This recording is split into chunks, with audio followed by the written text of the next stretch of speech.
Les plus anciennes traces de civilisation pour le bassin du Tarim, c'est la civilisation des momies. C'est donc tout dire qu'on ne sait pas vraiment ni qui étaient ces gens, ni comment fonctionnait leur système politique, culturel, social. Nous en avons conservé des traces archéologiques rares, parfois impressionnantes, et notamment ces momies extrêmement bien conservées grâce à la grande aridité des régions où ces corps étaient inhumés, en particulier celle que nous avions sur la page de couverture, et ici la dame de Loulan. Cette civilisation se développe à la fin de ce qui est au Moyen-Orient l'âge du bronze. Elle semble culminer dans cette fin de période de l'âge du bronze avec un artisanat extrêmement sophistiqué et un type physique des populations dont témoignent les momies qui pose question et qui tend à indiquer que ces populations qui ressemblaient davantage à celui de l'Europe orientale actuelle ou du monde iranien qu'un physique qui correspondrait aux populations actuelles, au moins du nord de l'Asie centrale, les Kazakhs, les Mongols. Ce qui ressort de l'étude des préhistoriens, c'est que la rencontre de deux systèmes culturels, la culture dite Andronovo, qui semble arriver de l'est de la Russie actuelle, du nord du Kazakhstan, de l'ouest de la Sibérie, cette culture Andronovo se développe dans cette région-là, à l'époque où l'on présume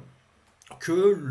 les groupes linguistiques parlant le tokharien se séparent du rameau indo-européen principal et probablement migrent dans cette région où justement cette langue est attestée 2000 ans plus tard sur des textes en écriture indienne. Cette culture Andronovo est bien attestée partiellement dans le bassin du Tarim et où elle rencontre en fait une autre culture, la culture Afanassievo, un autre toponyme soviétique, culture qui est, elle, bien plus attestée dans la région orientale de la bande de steppe de l'Asie centrale, et qui est peut-être associée à des populations d'origine altaïque, comme on disait pour le super groupe linguistique altaïque, regroupant les Turcs et les Mongols, même si en réalité ce groupe n'a probablement pas d'ascendance phylogénétique. Et c'est cette rencontre en tout cas de ce flux de populations probablement associée à la culture Andronovo, probablement apportant le tokharien, donc une langue apparentée aux autres langues indo-européennes, mais qui s'en est dissociée assez tôt, et la rencontre avec la culture Afanassievo de l'espace des steppes mongoles, qui va sans doute produire à cette époque cette civilisation sans écrit, proto-historique ou préhistorique des premiers tokhariens, cette civilisation des momies. À la même époque, il y a d'autres civilisations au deuxième millénaire qui se sont développées, notamment la civilisation dite archéenne, ou civilisation de l'Indus, qui s'est développée dans la vallée de l'Indus et qui remonte jusqu'au Pendjab. Tous ces 5 affluents, les 5 eaux du Pendjab. Cette civilisation entretient des communications avec les civilisations agraires, urbaines et de l'écrit qu'on trouve dans le Moyen-Orient, notamment donc les Sumériens, les Mésopotamiens. Et cette civilisation de l'Indus est aussi en contact avec le complexe agricole bactérien-margien, donc une autre civilisation agricole qui développe l'irrigation comme la civilisation européenne et qui influence, quant à elle, assez directement la civilisation des momies. Elle fait également la transition entre la civilisation de l'Indus et la civilisation mésopotamienne, sumérienne puis akkadienne, et reçoit des influences des deux côtés, et ces influences de culture agraire, irriguée, pénètrent donc dans le bassin du Tarim, et modifie les cultures de ces éleveurs nomades qui étaient les cultures Andronovo et Afanassievo, qui étaient arrivés au début du deuxième millénaire depuis le nord-ouest et le nord-est. À la même époque encore, on a une autre culture qui semble sans aucun contact avec aucune de celles que nous avons énoncées, qui se développe au centre de la Chine historique, dans le bassin du fleuve Jaune,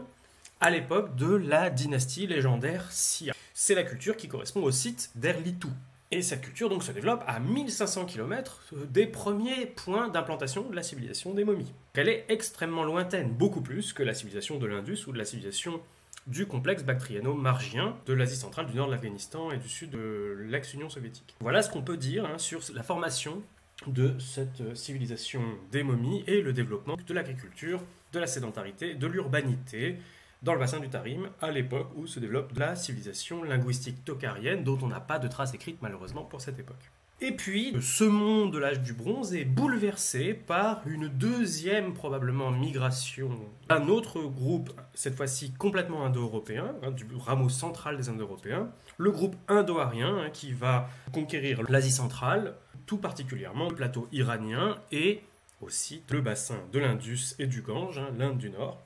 Et les deux groupes linguistiques vont donc être séparés par le massif de l'Hindoukouche, ou le monde linguistique iranien et le monde linguistique indien. Mais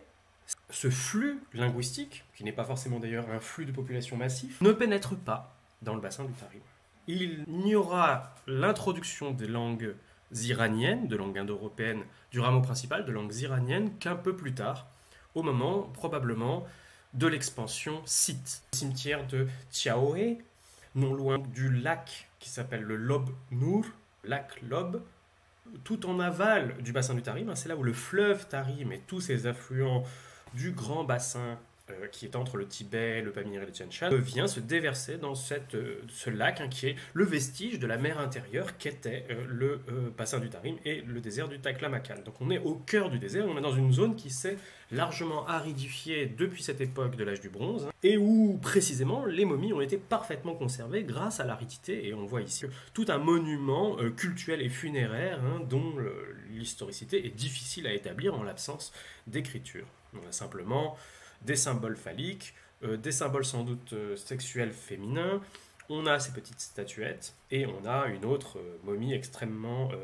sophistiquée que vous pouvez admirer ici. Et puis, ce monde des Tokhariens va évoluer, mais très doucement, progressivement,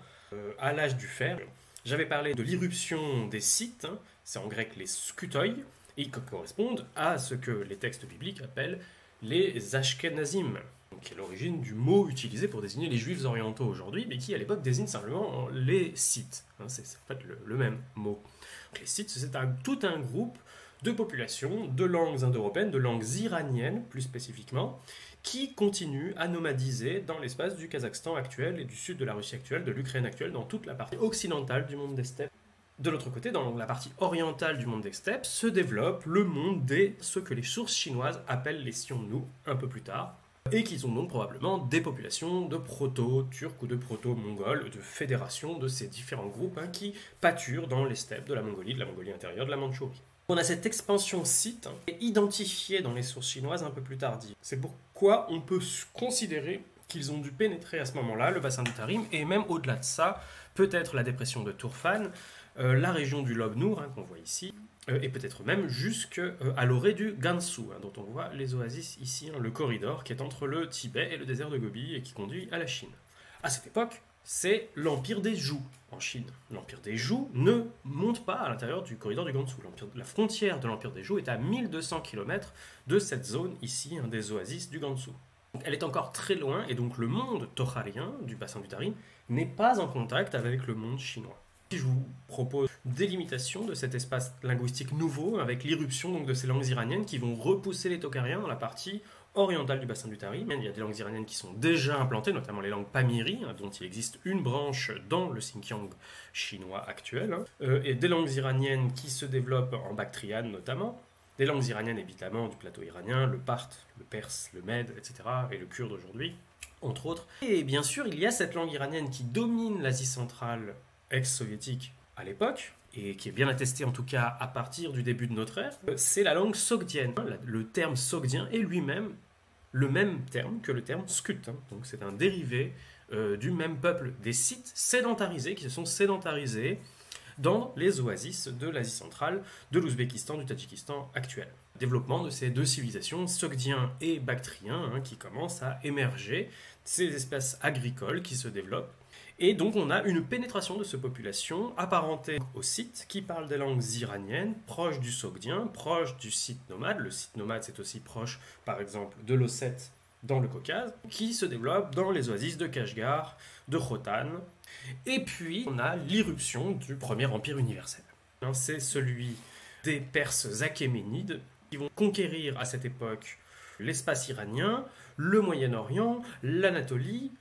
l'Égypte, mais aussi donc une partie du nord de l'Inde, du bassin du Pendjab, du des affluents de l'Indus, et de cette partie très particulière qu'on appelle le Gandhara, qui correspond aux zones où, à majorité, Pashtun aujourd'hui, cette région de contact entre le monde de l'Asie centrale, le monde iranien, et le monde indien, mais qui est aussi une région de contact via l'école avec le bassin du Tarim. Je vous ai représenté sur cette carte les différentes villes dont la fondation est attribuée à Cyrus, le premier empereur achéménide, et qui sans doute se sont développées sous les Darius, les Xerxès, les Artaxerxès, etc. Donc ça, c'est le moment où culmine la civilisation de l'âge du fer au Moyen-Orient, et cette première civilisation universelle qui met en contact justement les peuples des oasis d'Asie centrale, même les plus septentrionales, comme Fergana et Tchatch, et de l'autre côté, la Cyrénaïque berbère, et de l'autre côté, les Grecs et les Macédoniens. Malgré tout, les Tokhariens et les Scythes iraniens installés donc dans la partie ouest du Tarim, ou qui sont en train de s'y installer, ne sont pas conquis par l'Empire achéménide, ni même mis en contact direct. Et c'est la particularité de cette histoire. On voit émerger donc les Sogdiens dans le bassin central des affluents de la Moudaria et du Sirdaria, que les sources